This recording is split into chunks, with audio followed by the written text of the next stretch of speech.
Cléopâtre n'a pas le choix. Elle doit chercher d'autres alliances pour protéger ses intérêts. Et justement, elle est convoquée par un homme fort de la République romaine, chargé de la partie orientale de ses territoires. Il s'appelle Marc-Antoine. Marc-Antoine était censé être très séduisant. Son statuaire le montre avec des cheveux bouclés et des traits d'une beauté très classique. Il était plus jeune que Jules César. Leur rencontre se fait à Tarse, au sud-est de l'actuelle Turquie. Elle arrive à Tarse, mais en grande pompe.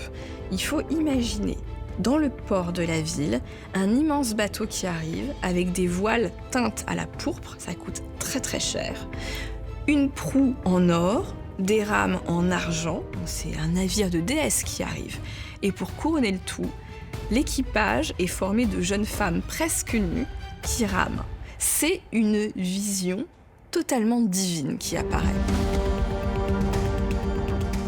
C'est le début d'un couple célèbre qui va susciter les passions de l'époque jusqu'à nos jours. Un duo mythique qui a le même rêve de puissance. Il la fait venir à Tarse parce qu'il a besoin, comme elle est une reine amie, qu'elle emmène des contingents armés pour participer à ses conquêtes. Elle est charmante, elle est sexy, elle est intelligente, elle a du caractère. Mais évidemment qu'il tombe amoureux tout de suite. Il y a sans doute ce double objectif de garantir l'indépendance du royaume et en même temps de reconstituer son espace territorial. Marc-Antoine convoite des territoires qui font saliver d'envie l'héritière du royaume d'Alexandre le Grand, le fameux conquérant. 300 ans plus tôt, son royaume s'étendait de l'Égypte à l'Indus, la frontière indienne, en passant par la Syrie et l'Empire perse. C'est Alexandre le Grand qui a permis aux Ptolémées de monter sur le trône. Un exemple qui nourrit les ambitions de Cléopâtre. Alexandre avait bien montré les limites du monde habité avec sa conquête absolument énorme. Cléopâtre voulait étendre l'empire ptolémaïque pour récupérer des terres de ses ancêtres dans l'est de la Méditerranée.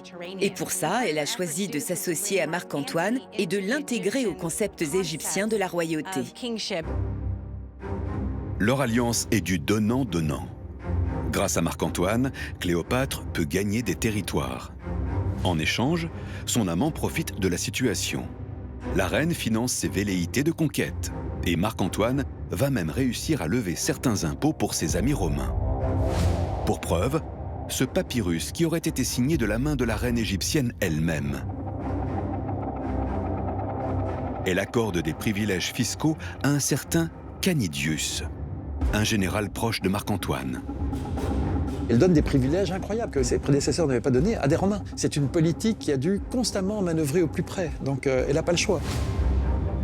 Finalement, une fois encore, Cléopâtre s'allie à un conquérant romain pour préserver l'indépendance de son royaume. Ce duo est aussi une alliance religieuse. Cléopâtre Isis-Aphrodite met en avant la divinité de Marc-Antoine, le nouveau Dionysos, pour valider son amant auprès du peuple égyptien. Osiris est en quelque sorte connecté à Dionysos. Marc-Antoine est ainsi associé à l'Égypte. Cléopâtre lui a conféré des titres, elle s'est assurée qu'il avait sa place à Alexandrie et qu'il pouvait s'intégrer dans les concepts ptolémaïques de la royauté. Un couple mêlant Orient et Occident dirige désormais l'Égypte. Ils peuvent compter sur la réputation de ce royaume ancien, respecté, le plus riche du monde.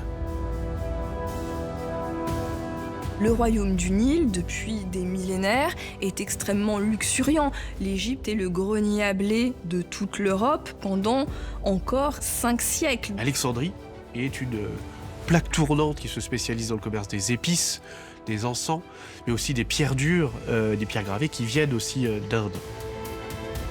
Cléopâtre peut surtout s'appuyer sur un trésor local, l'or. Ce métal précieux est une ressource exploitée depuis des millénaires par les pharaons d'Égypte.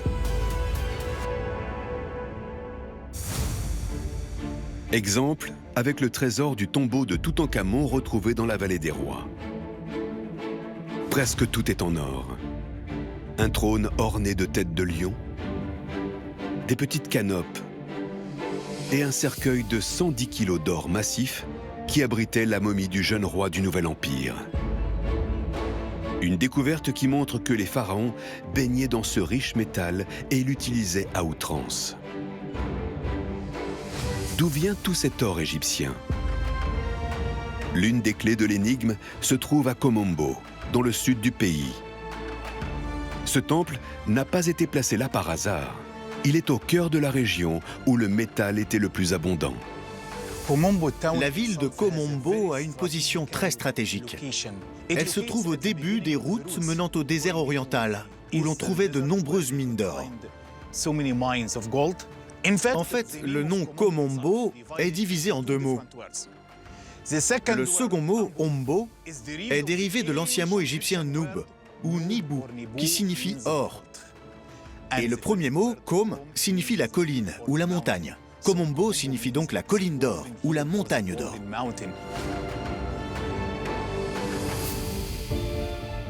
À quelques mètres du temple, des fondations viennent d'être découvertes.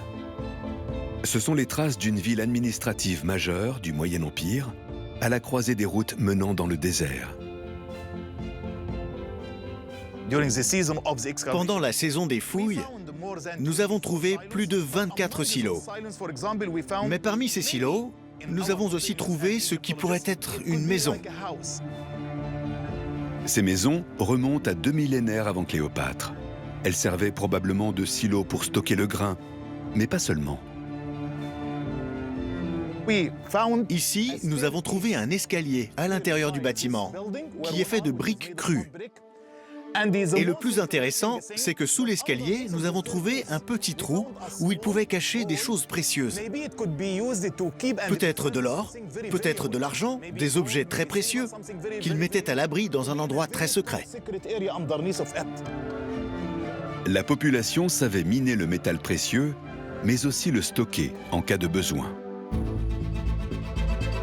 Cette richesse permet à Cléopâtre de garder l'économie du pays en ordre. Elle sait que son peuple est capable d'assumer les impôts qu'elle va augmenter. Et il ne va pas se soulever une seule fois pendant son règne.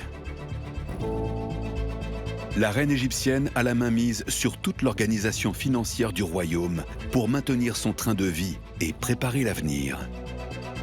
Cléopâtre est sans doute une bonne gestionnaire et hérite d'une organisation administrative qui est déjà bien installée en Égypte, notamment d'un prélèvement des impôts qui est extrêmement efficace dans un pays qui est très fertile.